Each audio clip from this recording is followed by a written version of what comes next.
Hey everybody, and welcome back to another episode of Dinkytown Sports. Today we're reviewing our Week 6 picks and making our Week 7 predictions. Enjoy the show.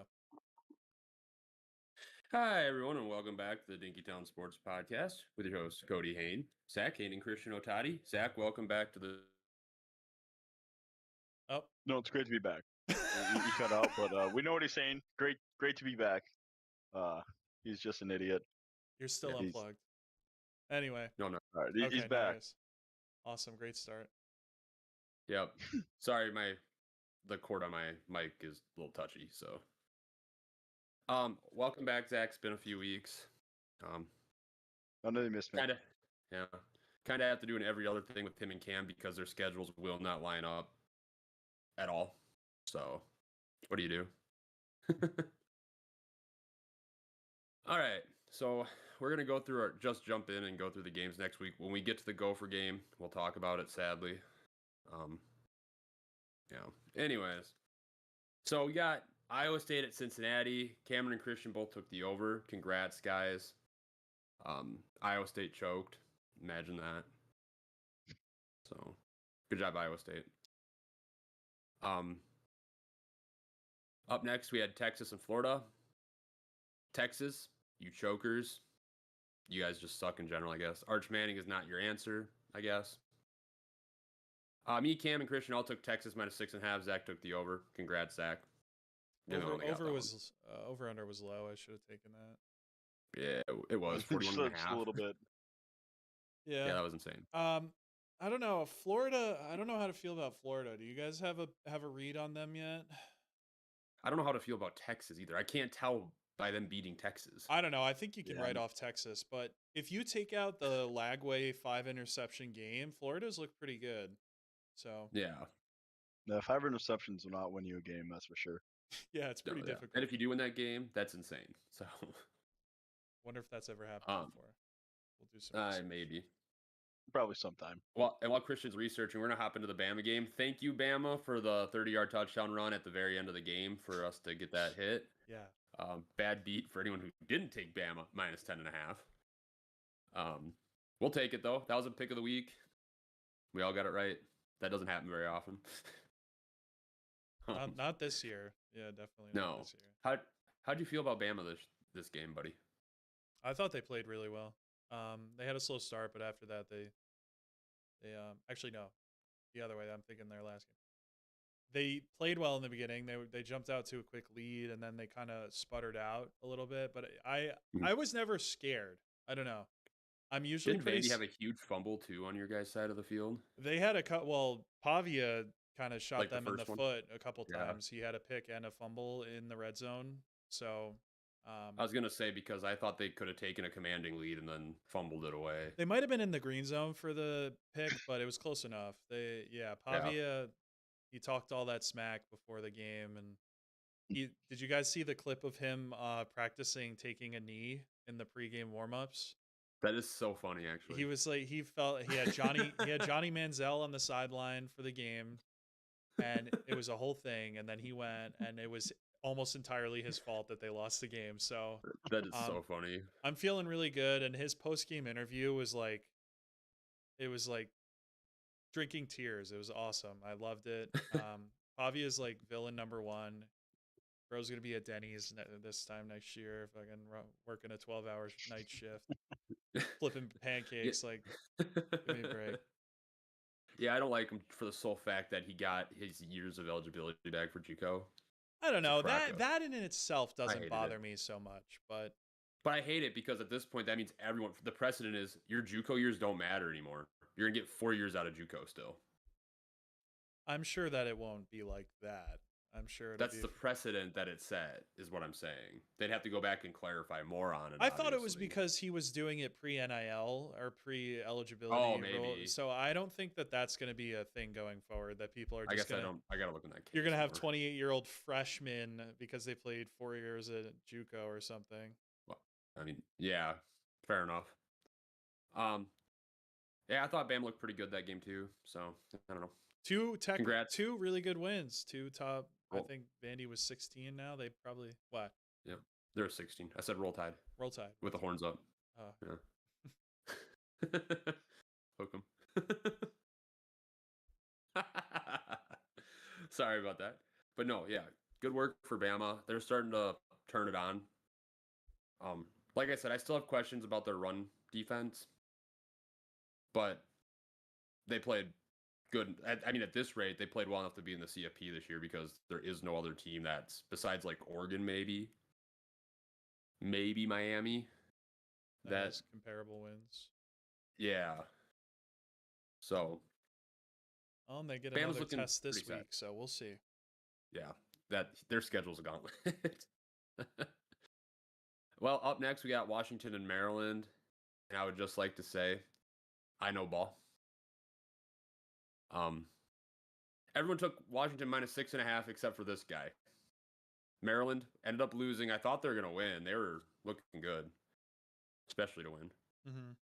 But they couldn't pull it out. So yeah, Washington couldn't get the run game going, which I had pointed out pregame as like a point of emphasis that they needed to really get going. And Jonah Coleman really didn't do much, and that was their main holdup. I think that they played well otherwise. I think they had a couple turnovers too that weren't really ideal, but Maryland might be good for a mid-pack Big Ten team. So decent, anyways. Next up, Minnesota at #1 Ohio State. We were all dead wrong. Thinking it was going to be somewhat competitive. We had a good first drive going. Mm-hmm. After that, I don't really want to talk about it. Our defense can't tackle to save their lives. Rearing its ugly head yet again. Ohio State not hitting explosive plays all year and then continuously hit explosive plays. I will say this, the defense kept us in it into the third quarter. Like it was 21-3. Like I wouldn't say that was like in it, but they were holding Ohio State for quite a while. But they got tired. When your offense goes 3 and out almost every time they have the ball, your defense is going to give up points. That's how it works. And they gave up in the third quarter, and that ticked me off. Like here, running the ball hasn't worked all day. Let's run the ball in the third quarter down by 18. So, sorry. I'm more frustrated that they gave up versus us actually losing that. I don't know. You guys think Harbaugh is gone? I think he's got to be gone. I want Harbaugh out of here. The dude is an idiot. I've been saying it since he was hired. I'm like, I do not like him. Vindication at the expense of my happiness. Zach, what do you think? I don't know. Like, to me, Ohio State is easily the best team in the country. I don't think anybody stands close to them after watching that game. I mean, going into the game, I knew that Ohio State's speed was going to be a problem for us. What I didn't expect is our offensive line to just completely crumble the entire game. I mean, they were getting pressure on Drake Lindsey almost every play after the first drive. Like, I don't know what adjustments that we didn't make after the first drive, but they made them and we did not. It was very, very ugly. And like they kept going on these deep plays. We kept manning up and our corners just forgot how to play corner. I mean, it's just that simple. They hit the big plays that they needed. Gophers couldn't move the ball at all after the first drive. I mean, overall, just bad game for Minnesota. I mean, it's going to happen. I'd rather have it happen to Ohio State than a team like Nebraska, though. So, I mean, move forward. We got Purdue this week. Let's go have ourselves a game. Let's go win by a lot. Get confidence back up for Nebraska the following week. Do you think our confidence in the picks was based off of Minnesota, our inflated thought of Minnesota, or our lack of confidence in Ohio State? I think it was lack of confidence, inflated. Just them not scoring. Well, okay, it could be a little bit of both because we said Ohio State wasn't scoring a ton. Mm-hmm. So that's why I said plus 23.5. Because I'm like, Minnesota's going to, at the time I said Minnesota's going to cover that because Ohio State isn't going to score enough to outscore us by 23.5. And I think our offense is good enough to put up at least 10 points. Yeah. I was dead wrong. But I don't know how much of that falls on our players because I think our offense has the talent to move the ball. I think our offensive coordinator is an idiot. But whatever. Is he going to get fired? Probably not, because I think PJ's only fired one coordinator in his career at Minnesota. PJ's going to UCLA. That's my. I think Okay. I think he's See ya. leaving. No, I mean, he turned down I USC already, so I don't think so. he already turned down USC, my guy. It was UCLA, I thought, last year. He also turned It down was USC. UCLA. I thought there was one with USC a couple years ago. After the Maybe. 9-2, I had after the only 11 ever heard of season. UCLA. That's all I Oh. had ever heard of. And, See, we didn't do this in 2019, so I don't know how much you were following. and it's open for him. Fleck. They got an interim head coach Yeah, but they in just there. beat Penn State with him though. They After just being beat 0-4. Penn State. Yeah, If they win, he's if already they done do what decent, PJ yeah. Fleck's biggest accomplishment in Minnesota is, and he was doing Yeah. it in his first ever game as a head coach. So We will talk about that game at the end of our picks here, because I really do want to get into that. That's a pretty massive. isn't that thing to sad? talk about. Isn't that sad that PJ Fleck's shining accomplishment in his 9 seasons as head coach of Minnesota is that he did exactly what UCLA just did last week. It's taken him And UCLA did it better Okay, well, to be fair, that Penn State team was a lot better. in 2019. The one that we 100%. beat, Yeah. yes. revisionist. I think you guys need to start bashing PJ Fleck. We also beat Auburn that year. Mhm. Who did beat Auburn Bama did that beat year. Bama. Yeah, that's Yeah. facts. So I'm saying, like, in 2019, but you got to remember, in 2019, some of those recruits weren't his. Mhm. Like, I don't know. I think that hurts his case Rashad more than was. it I helps. don't think it's the recruits that are the problem. I'm no, gonna be completely honest with you. Rashad was his, but Tyler Johnson, pretty much all of our offensive line, our running backs, everyone, they were from Tracy Clay's Jerry Kill era that year. And Jerry Kill would be nice, huh? God, I would love to have Jerry Kill back. I don't know. I think that one of these days we should really sit down and think about like what a potential Minnesota without PJ Fleck looks like, because I think it's Yeah, going we to can talk happen about that. sooner than you guys think. Maybe next week. Yeah, enough of these 7-5 seasons. We're getting bored with mediocrity now. I don't know. It's just Yeah, like I mean, yeah, but at the same time, it's like sometimes the grass isn't greener on the other side either. We could go right back into the early 2010s where we're 2-10 every year. but that's the risk you're taking, because what if it is greener? What if Yeah. what if you're sitting? What if Alex Kolesh is sitting right there waiting to be grabbed, and he turns Minnesota into a perennial Big Ten contender? Like it could happen.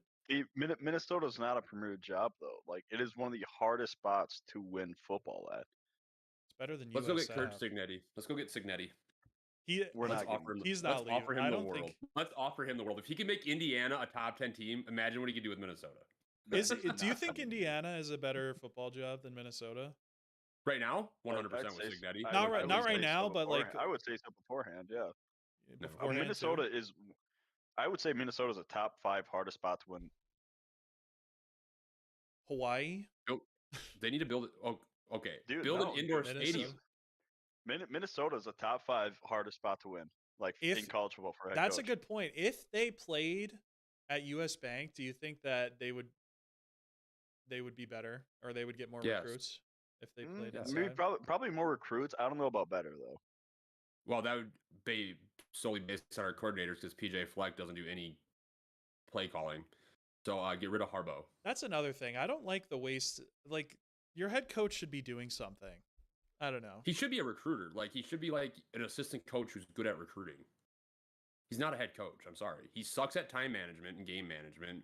I don't know what revisionist history TV talks about, talking about how he uses his timeouts so well. He doesn't.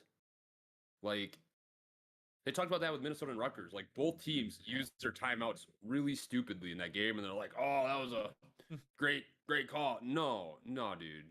Like, don't hype them up, please. It was bad. But Jimbo yeah, I think Fisher's we need to get rid of out Harbaugh. there. Could go with Jimbo. Jimbo Fisher's out there waiting to. Even all these big names, like I think this job is almost too hard for about 90% of coaches. Like Minnesota is not a place where like wins will come easy. Your 2 biggest rivals are Iowa, Wisconsin, then you have Nebraska. Like those 3 games alone, like they're very hard to win. Like obviously now that Wisconsin has Luke Fickell, who's probably gone after this year. Let's go Like- get Fickle. Let's not go get Fickle. What are you talking about? Let's go get Fickle. I was kidding, Zach. Like, Minnesota is a top 3. top 5 hardest spot to win consistently, and then get over that hump. I'm gonna say Kent State's the number 1 spot. I think it'd be easier to win at Kent State than it is Minnesota. Okay. I think we need to pull Saban out of retirement just for him to prove that he's a GOAT by giving Minnesota a natty. Go get Bill Belichick. No, I'm good. Nope, we're good there. Let's go get Jim Harbaugh once his his suspension is over. Go get John. Go get John Harbaugh. John Harbaugh, yeah, for sure. Because the Ravens suck this year, so he's on the table. I mean, their entire team is injured too. Whatever. The Vikings feel your pain, guys. Oh, that's another thing I want to talk about at the end of this quick. We're just gonna jump into Miami, Florida State. We don't need. We'll talk about the Minnesota coaching thing some other time when we have more time. We have a lot of games to pick today. Me and Cam took Miami -4.5. Christian Zach took the over, which didn't hit. Christian took FSU +4.5. Yeah, Miami kind of beat them pretty good. Miami's the best team in Florida, so I'll give them that.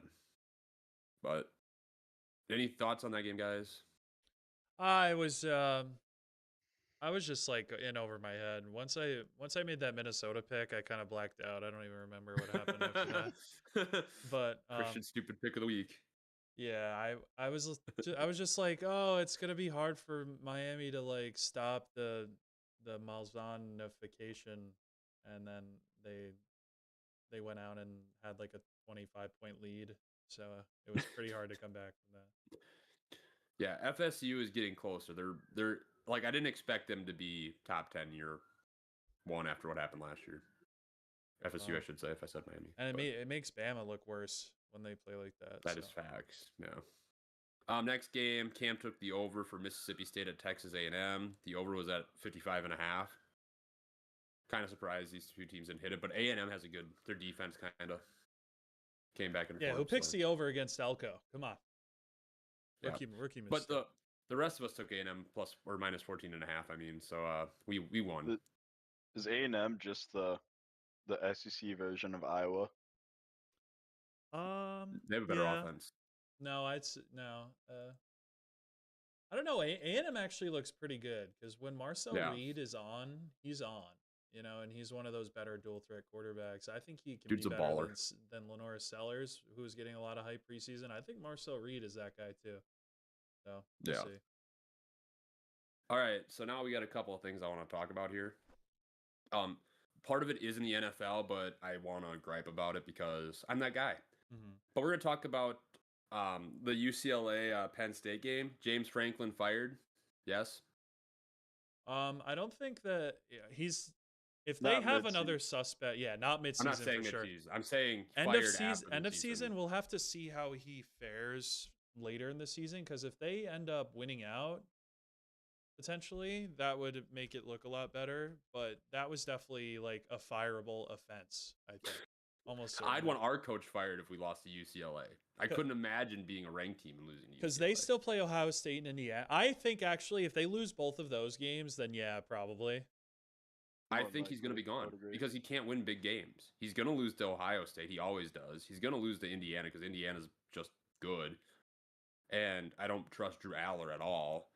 So my prediction here is that they're going to lose to Ohio State and Indiana, and then everyone's going to be like, fire him. And then they're going to lose to Nebraska, and they're going to fire him before the Rutgers game. So it might end up being a midseason fire. I was asking if they're just going to leave him on the tarmac so it was safer for him in LA than it was at Happy Valley. Would you guys take Franklin over Fleck?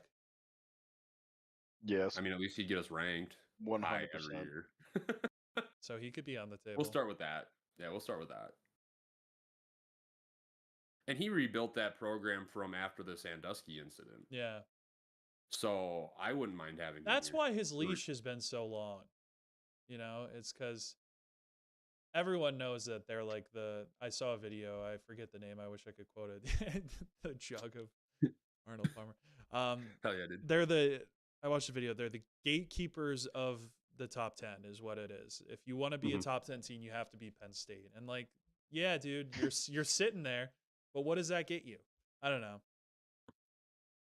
Better than 8-4 every year. That's or true. 7-5. Yeah.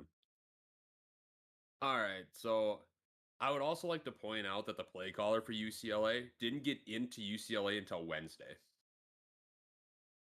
Like, he didn't put any of his offensive stuff in until Wednesday, and UCLA still beat him. Well, when you go out there They're- with nothing to lose, you play differently. It's like, I don't know. Oh no, fair enough. That's true.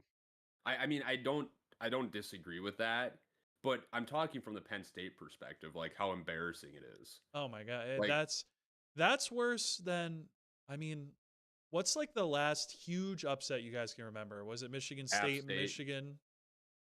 App State, Michigan. But I would put in this State realm. A&M. I don't know. The App State thing is like a separate issue. I think like a No, I'm just saying that because App State, I don't know if they still are, but at the time were the biggest, one of the biggest like spread wise upsets, yeah. and they were FCS that year. Yeah, that's why That's I'm not why really I'm counting it equating it. because I could understand going into an FCS game a little underprepared, but this is a power school, I suppose, yeah. and they are the worst power school. They were at least before.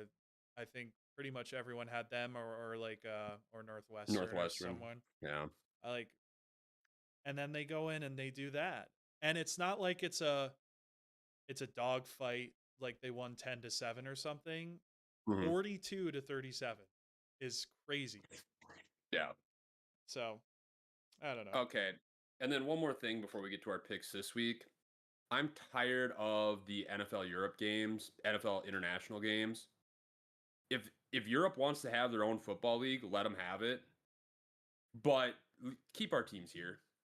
Whoa. Sorry, their stadiums are not. They're trying to prepared. spread the game, dude. I don't care.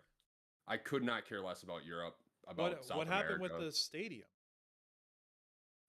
So you remember Big Leg Bill missing that 51-yard field goal? Yeah. Hit a camera wire. Was that confirmed? I didn't see Yes. that. I thought I just Because saw I was watching it. I was watching it live, and I'm like, I've never seen his ball do that because it went up and it was kind of like on the upright, and then it shot way to the right. And if you slow it down, it hits the camera wire. It's been confirmed by multiple people watching it over and over again. We shouldn't play anywhere. And other the than play America clocks because of the camera The play wires. clocks didn't. The play clocks didn't work in Ireland. The field surfaces are absolutely horrendous for football players.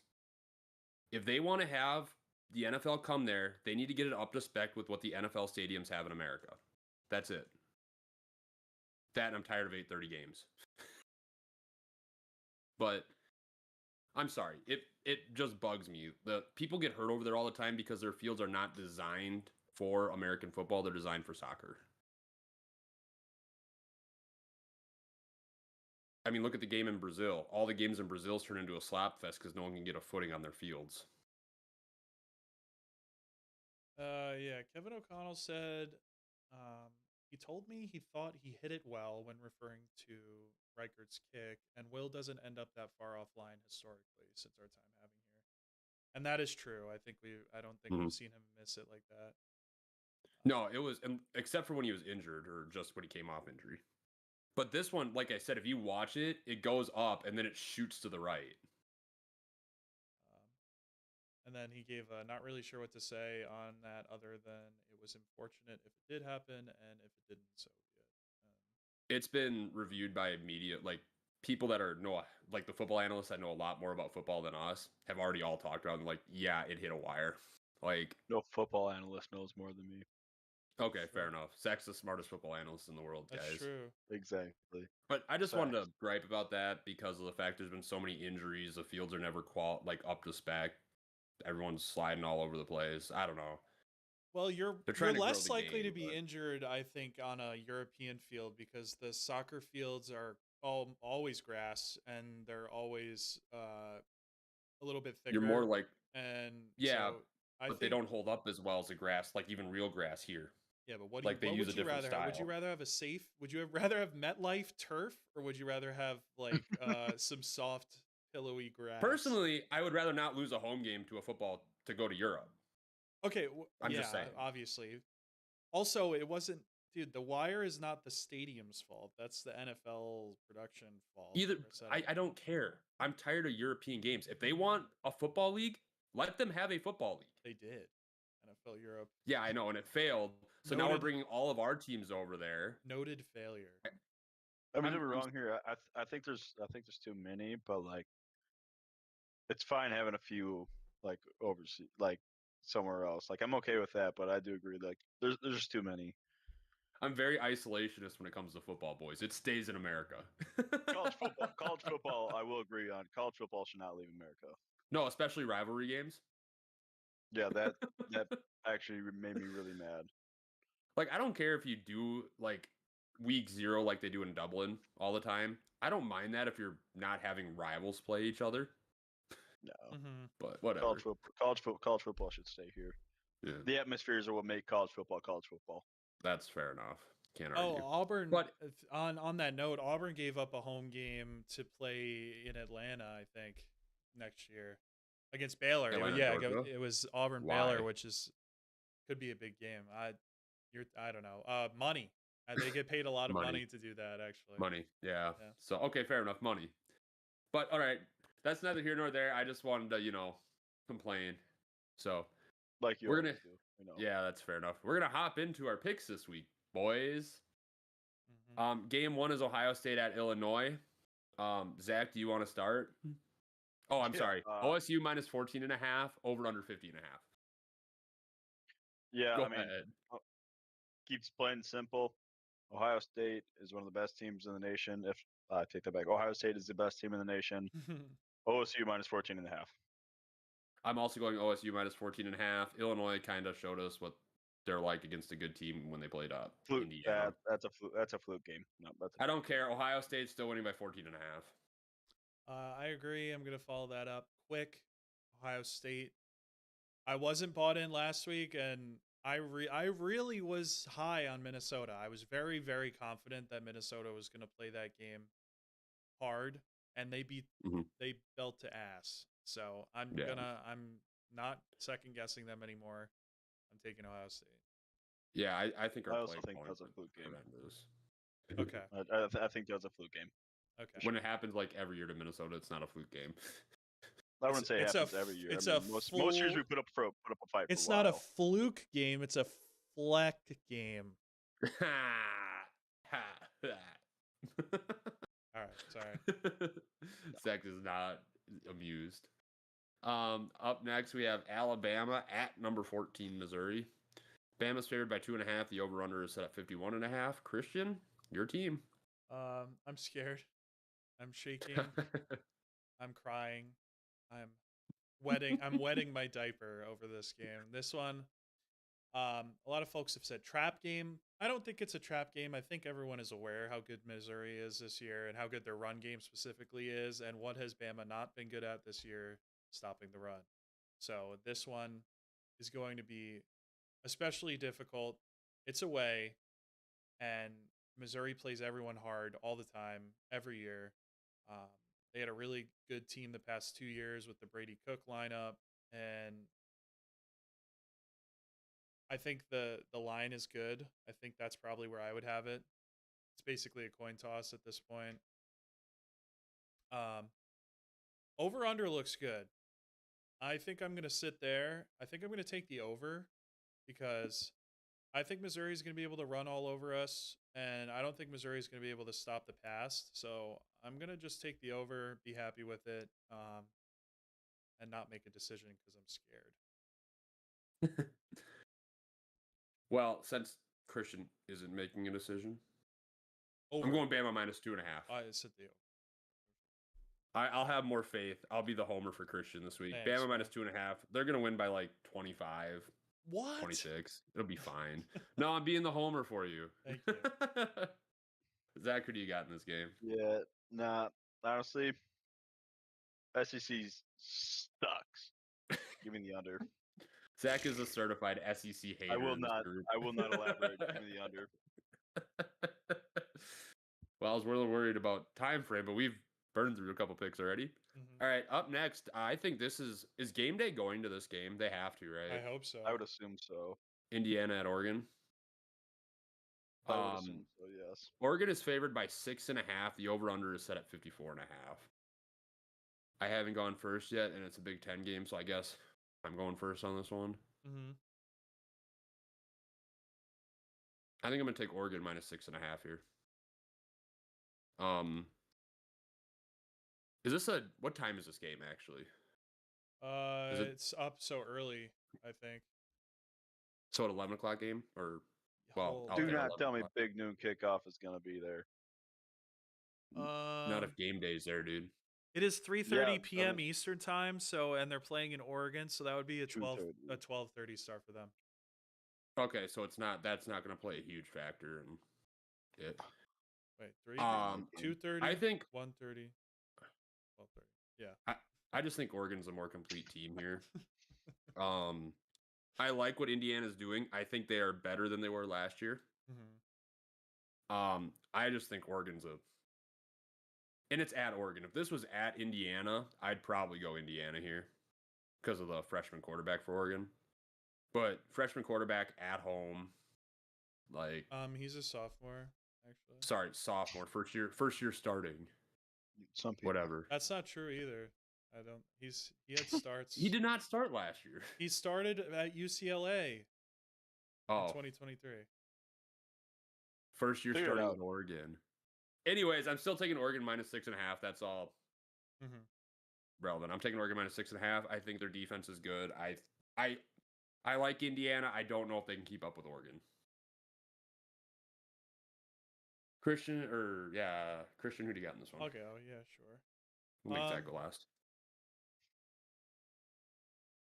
This one's very difficult for me because I doubted Indiana, and then they showed me that they're good enough. You know, I picked Iowa last week, or their last game. I don't know if that was 2 weeks ago now. Yeah. Indiana's coming off a bye, or no? What am I? No, here? Oregon is. Oregon's coming off a bye. They both played on the 27th, so that wouldn't make sense. Did they both have a bye week coming into this? Oh yeah, no, they both had a bye week. Yeah, they both had a bye week. Yep. Okay, so it's just it's interesting because I like Indiana a lot. I think they have a lot of talent across the board. I think that their quarterback is really good. I've been impressed. I think their running game has been solid. Surratt is like one of the best receivers in the nation. But Dante Moore is pretty special. I think he's a Heisman contender right now as well. So I'm just going to go off coaching. And I think that Dan Lanning is the second best coach in the country right now. And I think that at home... Under PJ Fleck. Right. Yeah. No, under the UCLA interim head coach. No. Under James Franklin for proving that he can also lose the small games. Right. So I think I'm gonna roll with Oregon here. I'm not feeling very good about it, but I just think that since they're at home and Dan Lanning and everything, I think that they can pull this one out. Zach? Honestly, like, this is definitely a hard game for me to pick. But I think Indiana is ready for this. Last year, like, first year being good, nobody knew how to gauge them. Now that they have more experience this year, like being a top 5, top 10 team, I think that they're kind of owning it. And like, they go into Kinnick, they get a win there, 20-15. I mean, that Kinnick is not a easy place to win, as we've seen way too many upsets there. I think Indiana plus 6.5 is a good pick. I think this game comes down to the wire. I was thinking about maybe taking the over, but I think Indiana's gonna pull out a win here in Eugene. That'd be nice. I will say this about Indiana: they play a tougher schedule this year than they did last year, so that's why they're easier to gauge this year. Because last year they were beating up on smaller teams, and then the only ranked team they played, they got beat. So barely. They still don't play anybody, basically. Well, I mean, they got to. Depending on how you feel about Illinois. Do they play Ohio State this year? No, they play Penn State. That's surprising. Okay. Yeah, I don't know how to feel about Penn State after UCLA. Yeah. So this is their real test. Season. Honestly, I think this is their only real game that they're going to get this year. So even if they lose, close, I'm not going to hold it against them because it's in Oregon. Right. If they lose close, I will consider them a good team. Yeah. I don't know. I don't know. I think the win. I think the win against Iowa is actually a very good win. I think you guys are overlooking that. How Iowa's many not Iowa that teams good. have? How many Iowa teams have beaten top 5, top 10 teams in Kinnick when they weren't that good that year? They're almost as much as Purdue. Like that going into Kinnick is not easy. Spoiler makers. Like exactly. Like going into Kinnick is not easy. That's a very good win. Obviously, unlike they didn't play good either, but they did what they needed to win. And like to me, that's a very good win right there. It's the pink locker room. It's the pink locker room for the away teams. That's what does it. Makes them soft. No, I think it's going to be a good game. I do think Oregon's going to win by 7-ish, 7-10. But I would not fault Indiana for losing within 10 because it's in Oregon. I think it's going to be a good game. Indiana could very possibly win. I'm just going with Dan Lanning, Oregon being at home. I mean, Dante Moore. Like, it's going to be a good matchup. We're going to see what Indiana's made of for sure, at least. Yeah, I don't think that Mendoza's gonna get a real. He's gonna have silent count all night. You know how that causes issues because I think they're gonna be rowdy and ruckus. So also the last time Iowa beat a top 5 team at home was Penn State 2021. Yeah, it's been a while. But they went on a streak of like 3 years where they beat Ohio State. Well, they were ranked number 2 at one point somehow, which made no sense. But yeah, that was the year that if they had any offense at all, they would have made the made the whatever it was, the playoff format, whatever it was back then. They would have made it, but they didn't have an offense. And then before that, they beat number 8 Minnesota at home in 2019. Don't bring that up. Dude, figure it out. Read the room. Why don't you bring up the Wisconsin game that year too while you're at it?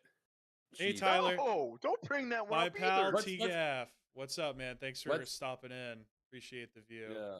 Sorry I didn't see that buddy. right away. Yeah. Let's talk about Minnesota's game day, huh, boys?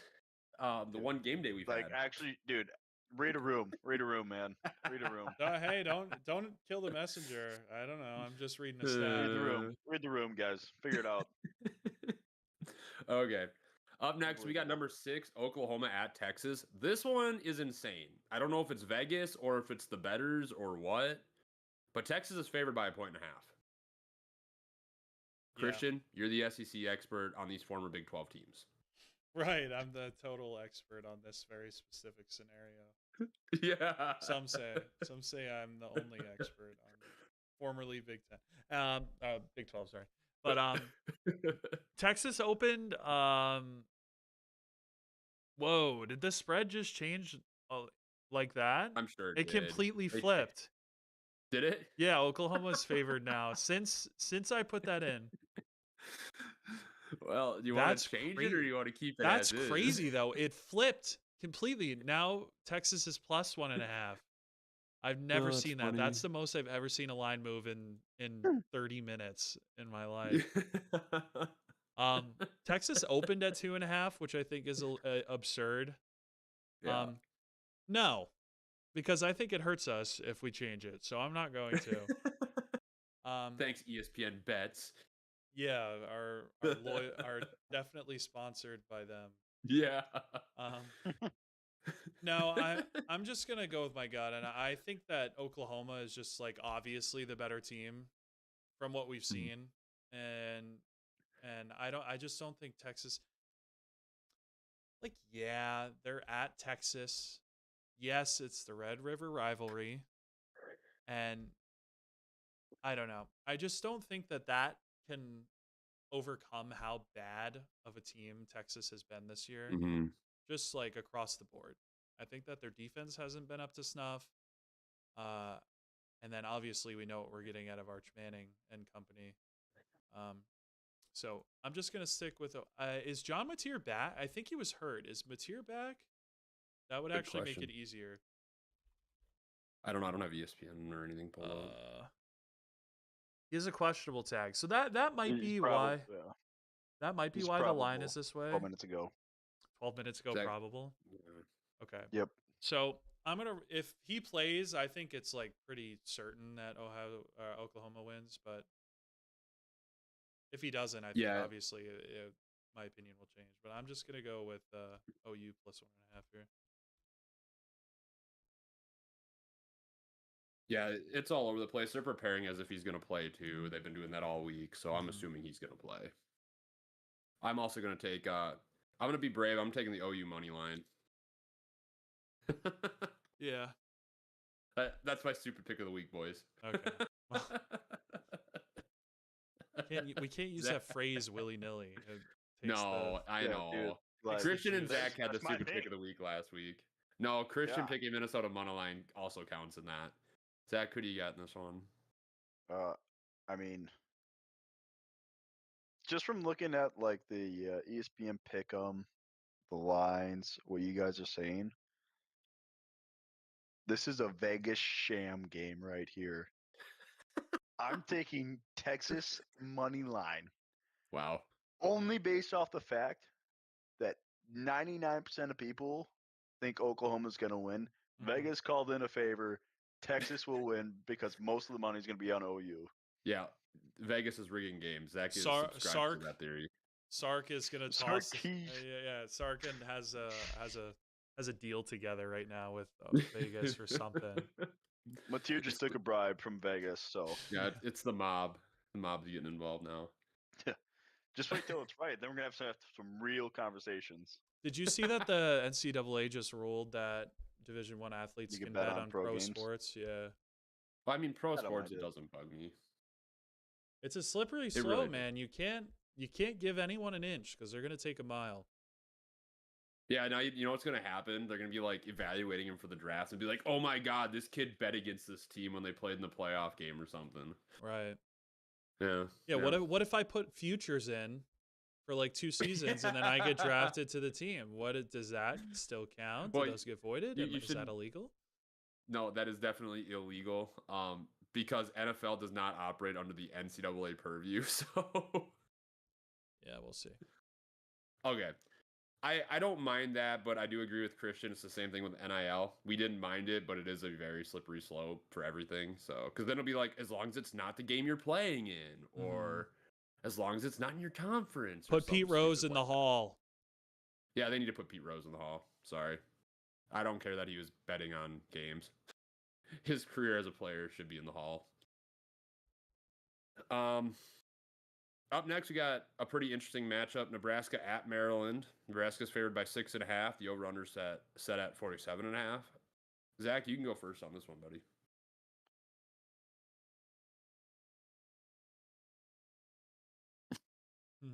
Silence. Yeah, come on, guys. Like, I hate Nebraska. Maryland just came. Like, it's a difficult game, man, because Nebraska's good in Nebraska. At Maryland,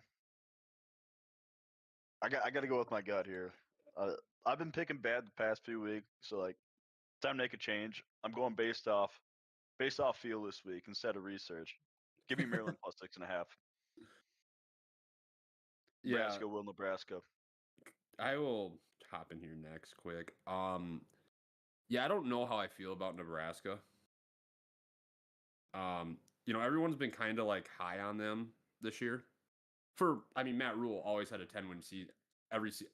Was it third season? He's had a 10-win season. Yeah, in his past 3 stops in the third season, he's had 10 wins. And where's he been? He was Baylor, and then before that, Baylor, obviously. I don't know who he was with before. Oh my God, I have so much information in my head that's not helping me. Temple, right? Temple. Temple, yes, the powerhouse. Yeah, Temple. The Big Ten is way harder. That is the most impressive thing that he's done, was turning Temple into a 10-win team. Yeah. Fair enough. Nebraska is 4-1, but I don't know. Like, they beat Michigan State by 11. They lost to Michigan by 3. The next 2 games didn't matter, and they beat Cincinnati by 3. I don't know how I feel about them. Like, they just seem like they're in those dogfights. I mean, granted, they're finally winning them this year. But right. I don't know. Like, they're the greatest 3-9 team to ever exist, losing a bunch of one possession games to a bunch of ranked teams. I know what I'm picking. I'll pick, and then you can think about it. Okay, go ahead. I'm thinking.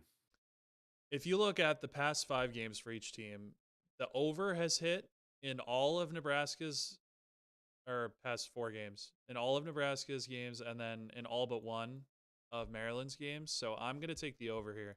I think both these 47.5. It's pretty low. They're pretty low. So I'm going to stick with the over. I think that these are 2 pretty high-powered offenses, all things considered. And I think especially Nebraska. If I was betting in real life, I would probably take Nebraska money line and the over, or like get a little two-legger going. Mm-hmm. So I'm going to roll with the over. Yeah, I'm also going to go with the over too, I think. Maryland typically has a good offense. Nebraska's defense seems to be taking a step back for whatever reason. They're on pace for their 10-win season. I don't know if that's going to happen because, like I said, a lot of these games, they can turn on a flip of a coin because they're so close. Like, that Michigan game, like, I know it was a 3-point game at the end, but Michigan had a lead in the fourth quarter of like 10 points or something, I believe. So, I don't know. I'm going to take the over here. I'm never good on the over-unders. So, I guess we'll find out. But so you're telling me I should change my pick? If you picked it, I got to do something different. You got to change it now. Straight to the under. Yeah. I think it's made a call. Up next, we got the Toilet Bowl. We got the Hawkeyes playing the Skunks of Wisconsin in Madison. Iowa's favored by 3.5, and the over/under is set at 37.5. Nice Big Ten over/under there. Who's going to be a hero today? Who's going under? Yeah, who's going to be my hero today? Zach, stupid pick of the week. I can tell you what I'm doing right now. I mean, since you brought it up, that is precisely what I am doing. It's an Iowa team and Wisconsin team. Both teams suck. 37. This isn't like your average Iowa team, all right? Their defense isn't as good, but their offense is just a little bit better. Wisconsin sucks. There's no way around that. Stupid pick of the week here. I'm taking the under of 37.5. Iowa, Wisconsin.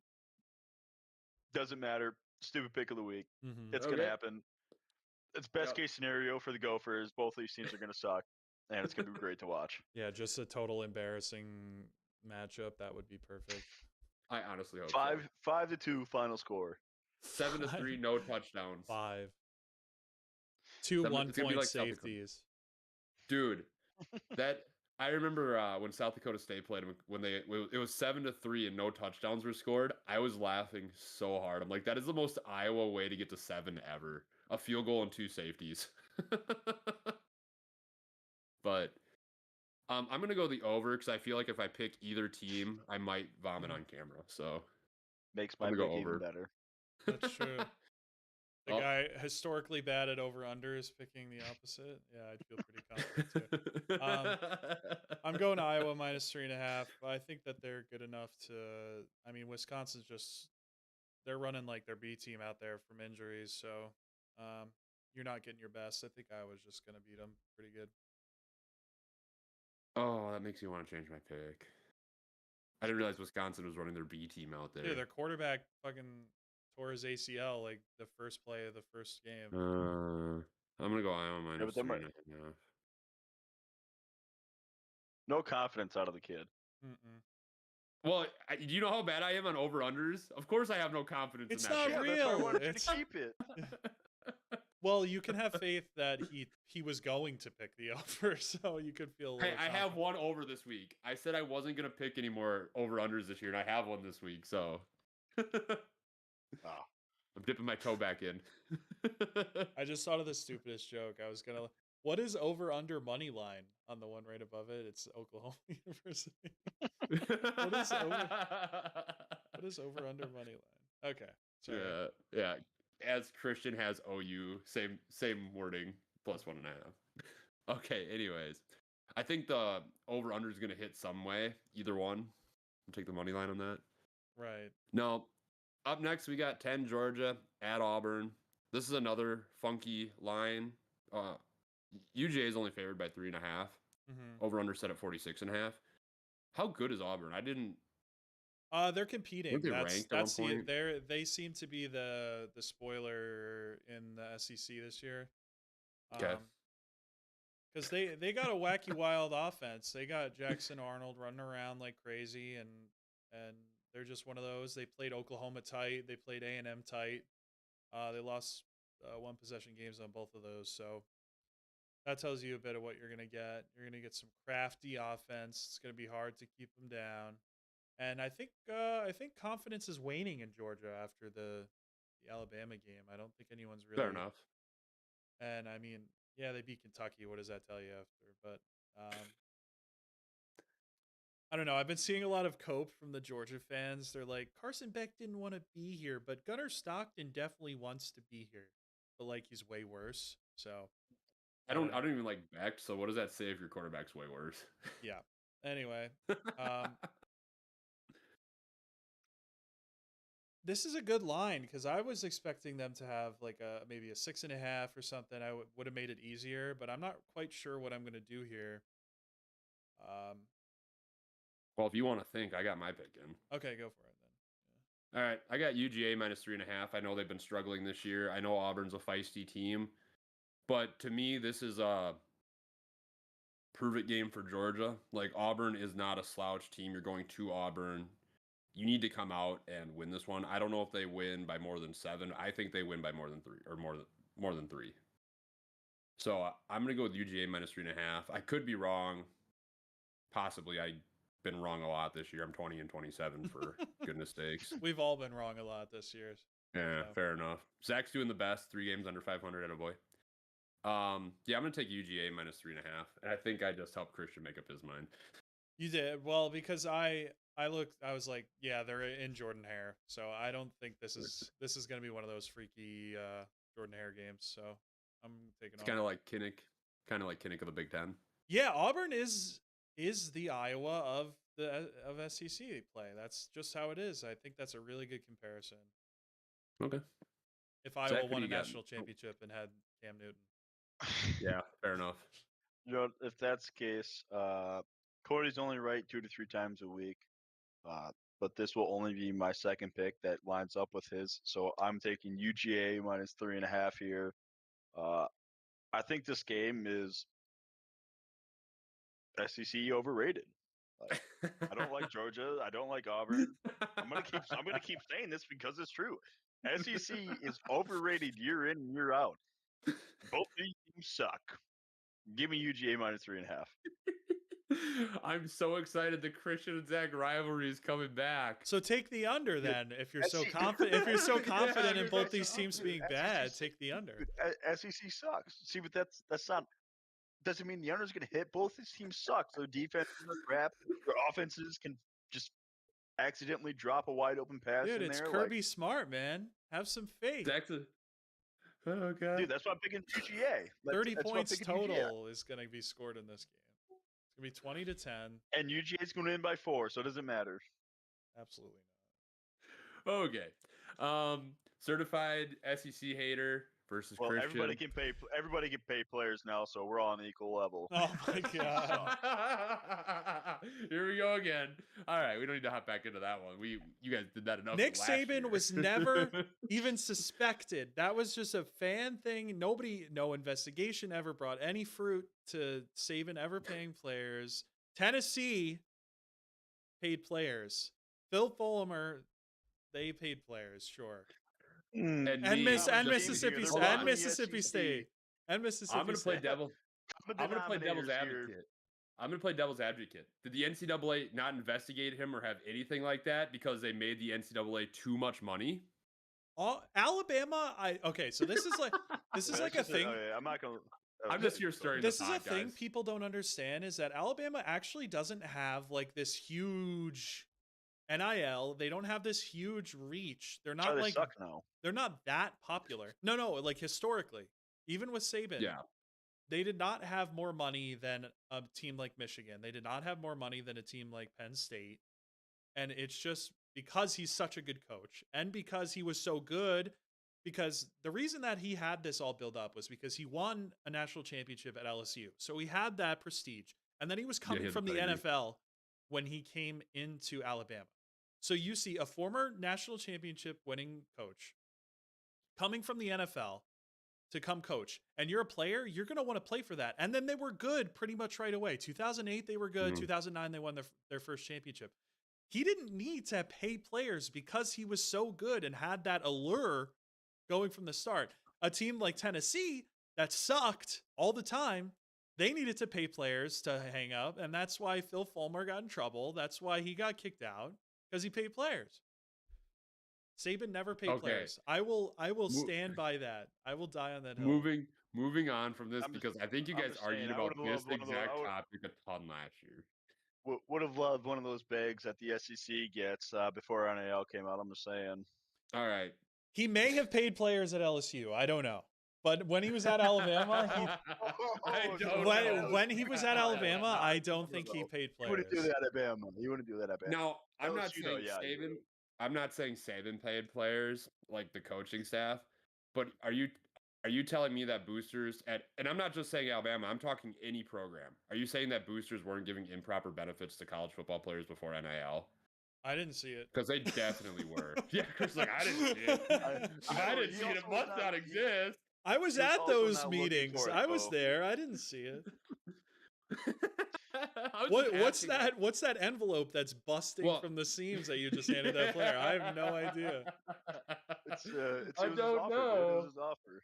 If Alabama had all that money, why would Isaiah Bond go to Texas 2 years ago? I don't think so. Maybe he hated Bama. I don't know. I don't think so, because he got 2 Lamborghinis from Sark. That was 2 years ago. NIL was allowed.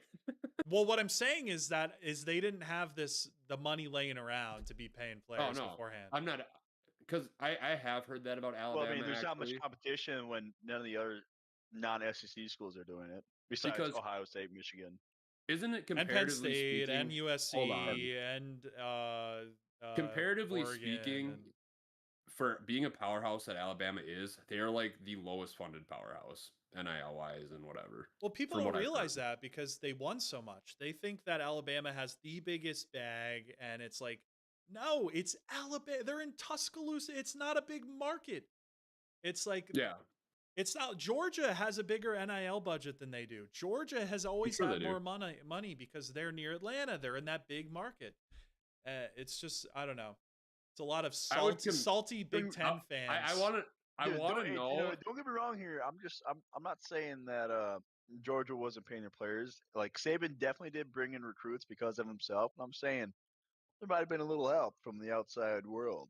You're talking about the boosters. What I brought up, like, maybe the coaches weren't doing it, but boosters were, because improper benefits means they were getting their meals bought for them. The Georgia boosters had more money. Okay, so you're telling me that not one restaurant in Alabama ever gave free meals to the football players, because that would be considered improper benefits.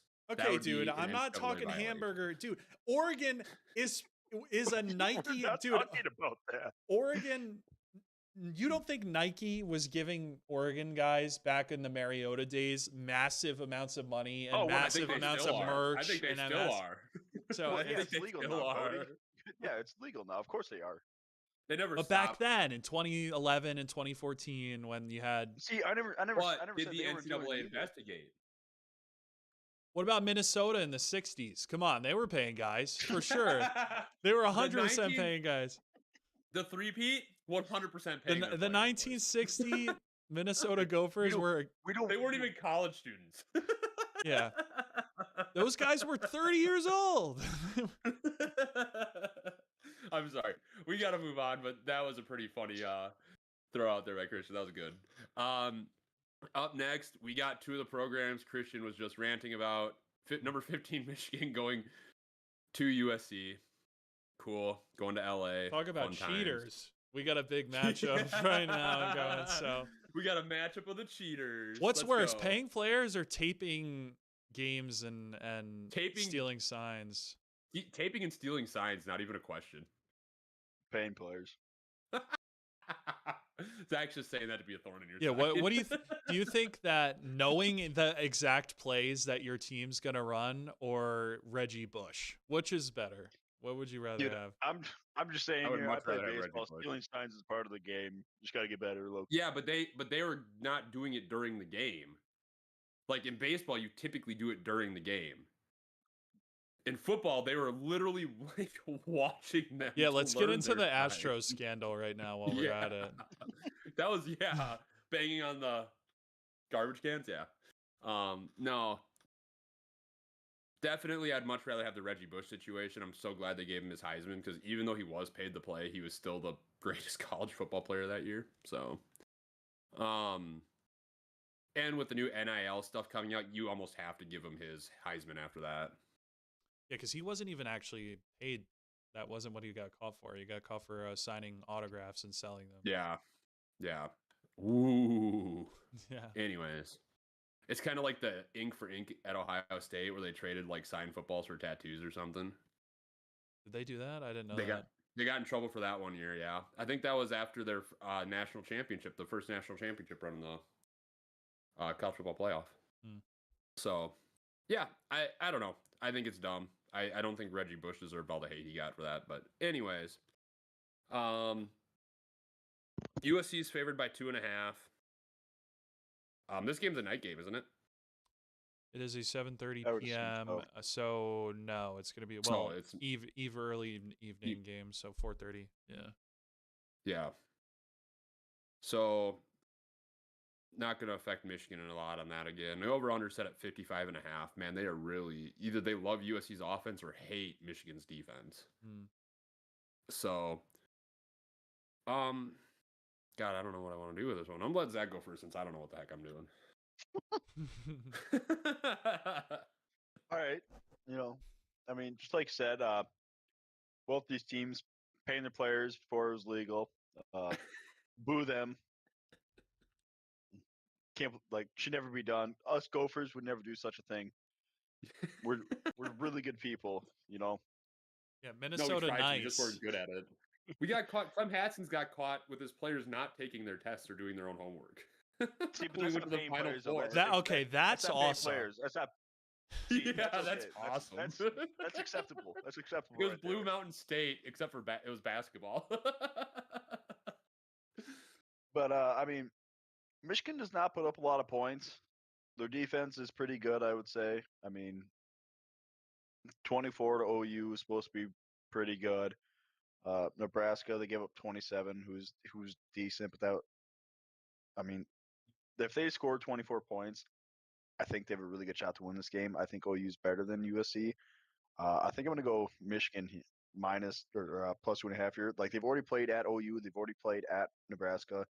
They've played in really hostile environments already. USC normally doesn't bring out that big of a crowd. They're not as bad as UCLA when it comes to doing that. I mean, all 10 fans at UCLA this weekend rush a field. Yeah, they got a show.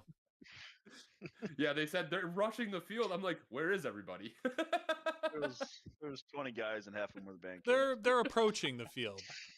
Yeah, they're meandering to the field.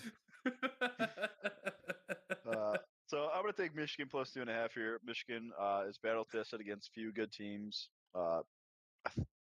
UC is kind of questionable for me. I mean, they're both 4-1, but I mean, losing Illinois, which really good game, by the way. I do think Illinois is a pretty good team, but I think Michigan is just more battle tested and with more experience this far in the season.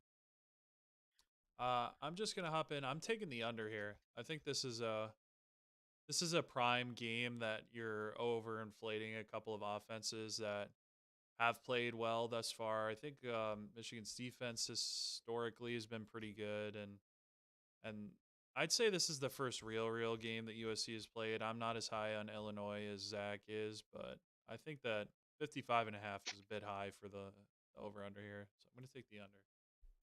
So, kind of bouncing off that, I am going to go with the under too with Michigan. 55.5. Oh, brother. Christian, switch while you can. The 55.5, though, like Michigan's defense is a pretty dang good defense. I don't think USC like when they played Illinois, they didn't combine to get to 56, did they? Yeah, they blew past that 66. Oh, did they? Yeah. Oh, never mind. I guess I don't remember that game Good very well. research. That must have been one of the Good ones I didn't research. watch. Thank you. No, I'm gonna go with the under here. I think Michigan's defense is better. I don't think there's gonna be, because what would they have to get? 28 points per team. I could see this being like a 28-21 game or like a 28-24 game or something. Mm-hmm. I don't see them blowing past that. But we know my track record. That's why Christian's worried now. But yeah, I'm gonna go under here. Also, the LA just has like no sports fans whatsoever because nobody shows up to any games. The Rams games, the Chargers games, you got the Bruins, the UCLA games, and then USC. They probably have a little bit bigger of a following just because they're USC and they have that pedigree. But I don't know if they're that passionate. Their fan base just isn't passionate. It's a lot of transplants, a lot of people from all over the country. Mm-hmm. So crazy.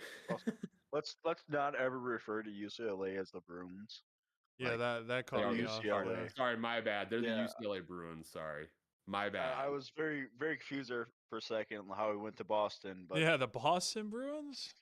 My ball knowledge has caused some controversy. That's true.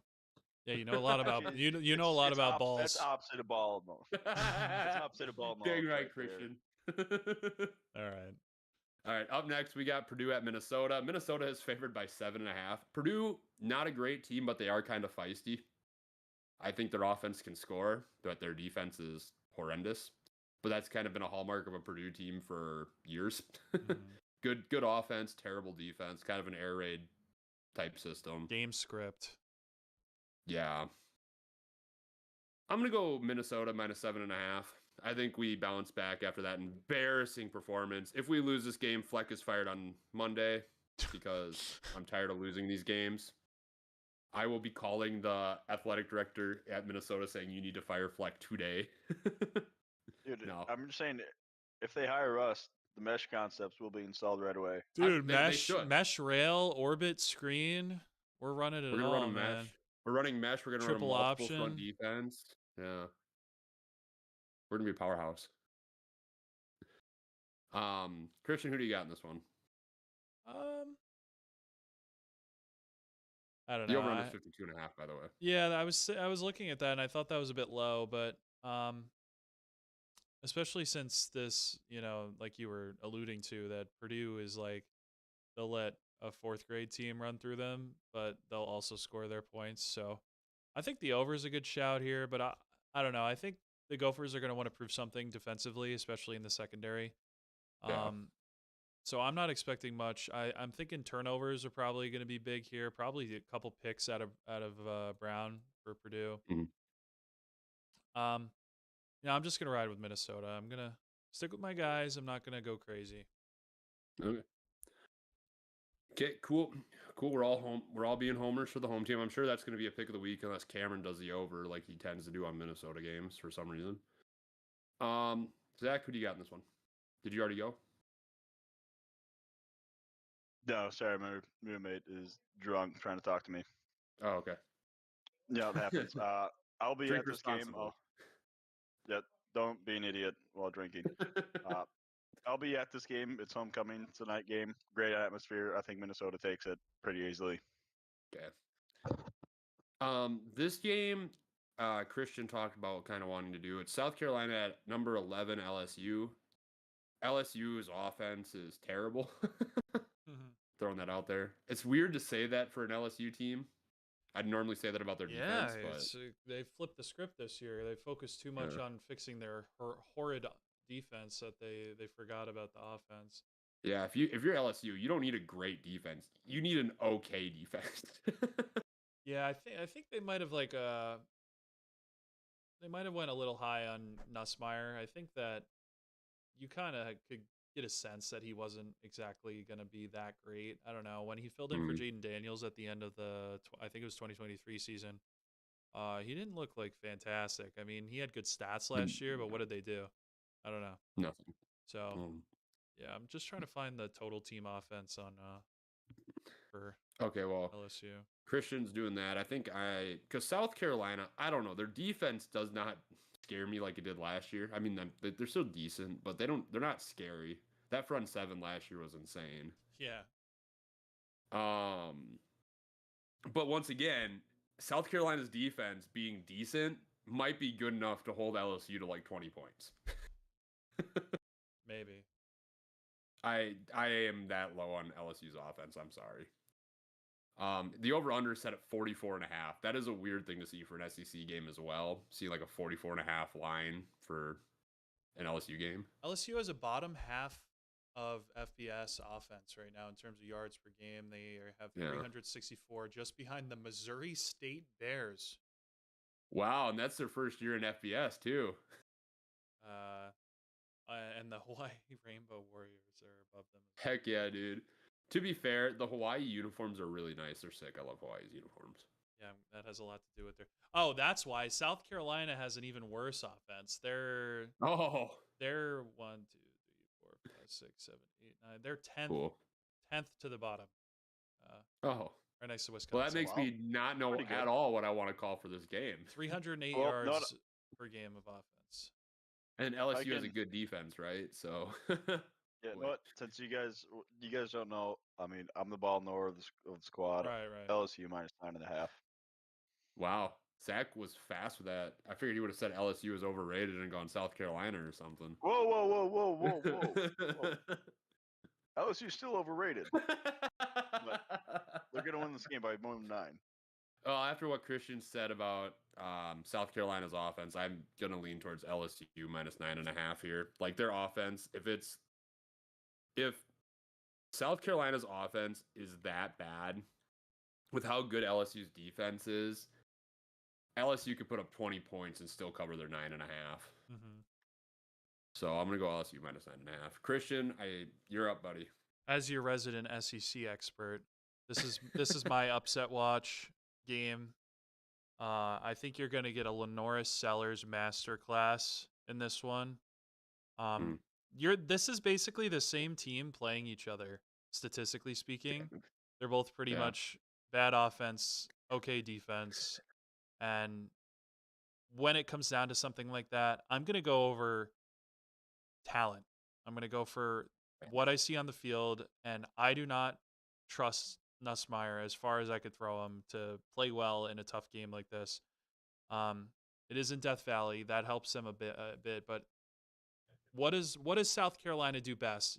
They go in and they play teams tough. Yeah, that's fair. I can't argue that. And so this spread being nice and big is perfect for me. I think that it's going to be at least a touchdown game. I think South Carolina money line would be a good pick here. I think this is definitely upset watch. So South Carolina +9.5 is my pick. You know, Christian, I was just looking at our picks, and we only disagreed one time. Well, 2 times now. That's never good for us. Yes. Zach is pumped. He's about to get a huge lead on the rest. Dude, I picked against you guys quite a bit. You know, we're flipping. I'm going 10-0, and I'm taking over. Dude, I'm just saying I've had the closest to a perfect week. That's true. Yeah, that is true. I had the opposite of a perfect week. Yeah, which is more impressive in my opinion. Yeah. So anyways, that's all we got here. You guys got any other news that you've heard about, seen from college football? No. I just got one question here. How are you going to have a worse record than Cody, but he had an imperfect week? Because I had a decent week and I've Christian been had a couple of bad consistently ones. terrible. I've been just so bad. I haven't had one good week yet at all. I think this was my first week over 500. I'm not going to lie to you. I've been like one game under pretty much every I don't week. think I have been 3 and 4, 4 and 5, 1 and 4, 4 and 5. I did. Week 2, I was 4 and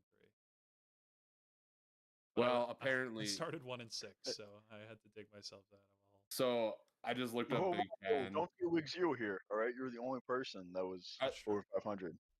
I have a question here. It's not football related, but are they seriously talking about expanding the NCAA tournament for basketball even more? Good. I want to see more teams. That'd be so much fun. Christian's I just want to watch basketball all day, every day long. April Madness. Yeah.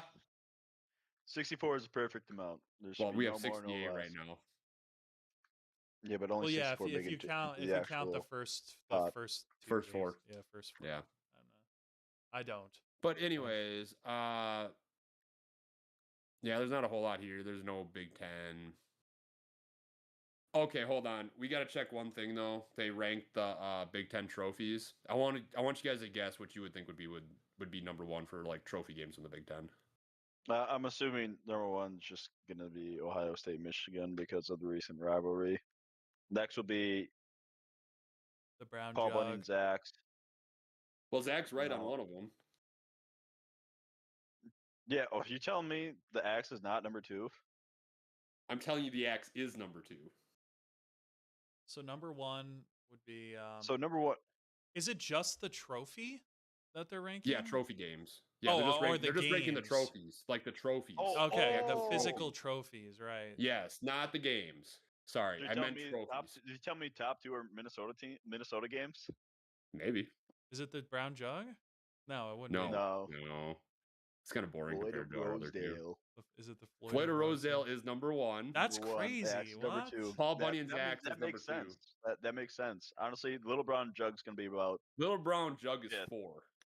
That's Oh, awesome. They close. got 3 of the top 4. And then number 5. Where's the number broken 5 chair? is number 5. The bits of broken chair trophy. Nebraska versus Minnesota is number Yep, 5. yeah, And that's wow. not even broken chair's gotta be on that's there. not even a verified trophy game anymore.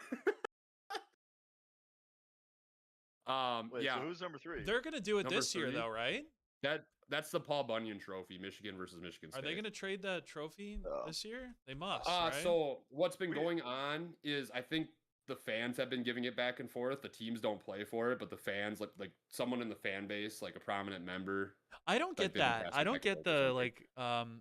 If I was a coach or somebody, I would want to lean into that sort of thing as much as possibly absolutely. every And game. it's a charity thing too. Like everyone donates like $5, and it goes to whoever raises the most money, like it goes to their. Do the right thing. Children's That rule. hospitals. I know it was your idea. Actually, $5. The $5 bits of broken chair started basically when Nebraska entered the Big Ten. What year was that? That was back with Bo Pelini still. That was God. How long ago was that? It might have been a couple of years after that. But no, I could see number 3 being the Paul Bunyan Trophy. That is a pretty cool looking trophy. But I think the Axe should be number 1. The Axe is such a cool trophy. I don't just know. a I like legitimate Floyd of axe. Rosedale. The number 1 and 2 could go either way.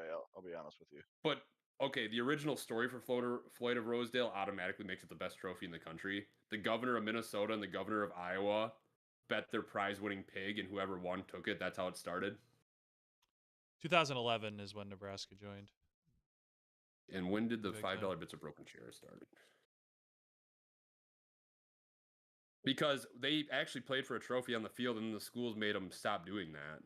I hate that. I don't know why you would turn down a rivalry like that. It just makes it amplifies everything. And it was like for a good cause too. Like people were donating. Mm-hmm. Like I don't know. That doesn't even matter to me. It's just like the Christian's like, I don't care about the kids. I'm just saying from a school standpoint, wouldn't that make your school look better if you had a trophy like that? No, it's not even for that. It's just like a pride thing. It was established in 2014. It's a pride thing, I think. And I don't know why I don't know. There was a whole thing over the summer about all these the rivalries that could have been, or like the ones that they've tried to put in. Like just go like Nebraska, for it. Minnesota fit naturally. Like right. It wasn't. Yeah. I wouldn't say it was like a almost hate. all the Midwest teams like in our area just hate each other. Well, and it wasn't. But the Minnesota Nebraska wasn't like full of despise like the Iowa Nebraska one, but like or like the Minnesota Iowa or Minnesota Wisconsin. It was almost like a friendly rivalry. Like it was a rivalry that we didn't hate each other for. They hate that. They hate when two teams are pals. Yeah, and they're just friendly rivals. Yeah. Yeah, they hate but that. in 2019, they raised $15,000 for the charity. So, anyways, I just thought I'd bring that up quick because I wanted to see where we would rank the trophies. And yeah, Minnesota has 4 out of the top 5. Congrats, Gophers! You're finally good for something.